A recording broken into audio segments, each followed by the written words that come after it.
بیوی اور شوہر سکون کا ذریعہ۔ اعوذ باللہ من الشیطان الرجیم، بسم اللہ الرحمن الرحیم۔ ومن آیاتہ ان خلق لکم من انفسکم ازواجا لتسکنوا الیہا وجعل بینکم مودۃ ورحمۃ ان فی ذلک لآیات لقوم یتفکرون۔ اور اس کی ایک نشانی یہ ہے کہ اس نے تمہارے لیے تم میں سے بیویاں پیدا کیں تاکہ تم ان کے پاس جا کر سکون حاصل کرو، اور تمہارے درمیان محبت اور رحمت کے جذبات رکھ دیے۔ یقیناً اس میں ان لوگوں کے لیے بڑی نشانیاں ہیں جو غور و فکر سے کام لیتے ہیں۔ میاں بیوی کے درمیان جو الفت و محبت پائی جاتی ہے وہ کسی اور رشتے میں نہیں ہوتی۔ ہزارہ سال سے انسان اس دنیا میں موجود ہے، لیکن آپ نے کبھی غور کیا کہ دو بالکل اجنبی افراد محض چند لمحوں بعد ایک دوسرے کے لیے جان سے عزیز ہو جائیں اور انتہائی راحت و سکون کا ذریعہ بن جائیں ایک دوسرے کے لیے، اور وہ بھی ایک دوسرے کو دیکھے اور ملے بغیر؟ انسان کو اپنی اولاد سب سے پیاری ہوتی ہے۔ حقیقت یہ ہے کہ اولاد کا اپنی جان سے پیارا ہونا عقلاً سمجھ آتا ہے کہ ماں کی کوکھ اور باپ کے خون سے اولاد نے جنم لیا ہوتا ہے۔ پھر ماں باپ اولاد کے لیے جو پاپڑ بیلتے ہیں وہ سب کے سامنے ہیں۔ انسان کی فطرت ہے کہ آدمی کو جو شے جتنی زیادہ محنت سے ملتی ہے اسے اس کی قدر اور اہمیت اتنی زیادہ ہوتی ہے۔ اس قانون کا اطلاق صرف اولاد پر نہیں، ہر شے پر ہوتا ہے۔ انسان کو جو شے یا مقام اپنی محنت و مشقت کے بغیر مل جائے وہ اسے قابل اعتنا ہی نہیں سمجھتا۔ حقیقت یہ ہے کہ اچیومنٹ کی اصل خوشی تبھی حاصل ہوتی ہے کہ جب آدمی اسے بڑی تگ و دو کے بعد حاصل کرتا ہے۔ یہی وجہ ہے کہ جن لوگوں کے ہاں شادی کے ابتدائی دنوں میں بچہ ہو جائے ان سے کہیں زیادہ لاڈ وہ والدین اپنے بچوں کو کرتے ہیں جو شادی کے کئی سال بعد اس دنیا میں آتا ہے۔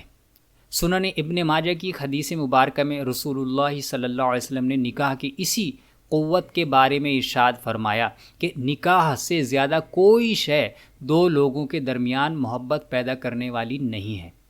لیکن کتنی عجیب بات ہے کہ کسی مشقت کے بغیر دو اجنبی جب دو بول پڑھنے کے بعد ایک دوسرے کے ہو جاتے ہیں تو ان کے دلوں میں جو محبت اور چاہت پیدا ہوتی ہے وہ آج تک کسی اور رشتے میں قطعاً مفقود رہی ہے۔ اور پھر اس پر مزید حیران کن بات یہ ہے کہ یہ محبت اور سکون ہر نکاح کرنے والے مرد اور عورت کے حصے میں آتا ہے۔ اب یہاں سوال یہ کیا جا سکتا ہے کہ اگر نکاح سے اتنی غیر معمولی بلکہ مثالی محبت ہو جاتی ہے تو گھروں میں دنگا فساد کیوں ہوتا ہے، حتیٰ کہ بعض اوقات ایک دوسرے کو قتل بھی کر دیا جاتا ہے؟ یہاں دو پہلو ہیں۔ ایک ہے نکاح کا فطری نتیجہ جو زوجین کے درمیان محبت کا ذریعہ بنتا ہے، جبکہ دوسرا پہلو اس نتیجے کے استعمال کا ہنر ہے کہ آیا آپ کو اس نعمت کا استعمال کرنا بھی آتا ہے یا نہیں۔ اگر آپ کے پاس گاڑی ہے اور آپ کو چلانی نہیں آتی تو اس میں گاڑی کا قصور تو نہیں، آپ ہی کا قصور ہے۔ ایسے ہی قدرت کی جانب سے نکاح کے بعد یہ نعمت تو میسر آتی ہے، لیکن جاہل اور نااہل میاں بیوی اس نعمت کو درست استعمال نہیں کر پاتے اور یوں اپنی زندگی بھی برباد کرتے ہیں اور اپنی آنے والی نسلوں کی زندگی بھی خراب کر ڈالتے ہیں۔ اور یہ بات تو ہم شروع سے کرتے چلے آئے ہیں کہ ازدواجی اور خاندانی زندگی کو سیکھنا انتہائی ضروری ہے۔ یہاں ہیپینس کوچ کی حیثیت سے ایک اور نقطے کی طرف بھی توجہ کرانا چاہوں گا۔ میرے پاس جو لوگ ہیپینس کوچنگ کے لیے آتے ہیں وہ شدید اسٹریس یا ڈپریشن کا شکار ہوتے ہیں، عموماً بڑے بڑے عہدوں پر فائز ہوتے ہیں۔ جب میں ان کے ساتھ کوچنگ سیشنز کرتا ہوں تو انکشاف ہوتا ہے کہ ان کی ناخوشی کا سبب ان کا کوئی دفتری مسئلہ یا پروفیشنل ایشو نہیں بلکہ گھریلو تنازعات ہیں، جن کی وجہ سے ان کا ازدواجی ماحول تو کرب زدہ ہو چکا ہے، دفتری زندگی سے بھی سکون غارت ہو چکا ہے۔ لوگ خوب پیسہ کماتے ہیں لیکن سکون حاصل کرنے کے لیے بےتاب رہتے ہیں۔ قرآن کی یہ آیت ہمیں یہ بھی بتا رہی ہے کہ جس سکون کو تم دولت یا عہدے یا دوستوں کی مجلسوں میں ڈھونڈ رہے ہو وہ تو تمہارے دامن میں یعنی گھر کے اندر موجود ہے، تمہاری بیوی یا تمہارا شوہر۔